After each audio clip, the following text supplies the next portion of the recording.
Boeing a publié ses résultats du premier trimestre, des résultats plombés par la crise du 737 MAX. Un bénéfice net en recul de 13%, un chiffre d'affaires en baisse de près de 2%. Et comme rien n'est encore réglé, le groupe aéronautique américain a décidé de suspendre ses prévisions financières pour l'ensemble de l'année. Les ingénieurs de Boeing sont en train de plancher sur une mise à jour du logiciel anti-décrochage MCAS qui équipe le 737 MAX. Car c'est une défaillance de ce logiciel qui serait à l'origine de 2 tragiques accidents. D'abord en octobre, un 737 MAX de la compagnie indonésienne Lion Air s'est écrasé, causant la mort de 189 personnes.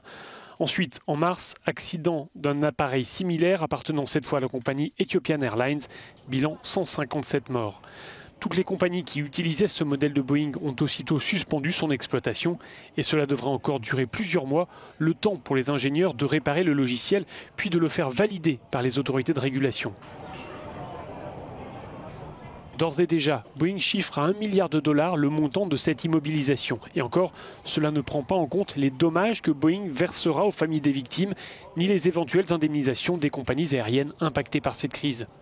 D'après certains spécialistes, la facture totale devrait s'élever à plusieurs milliards de dollars.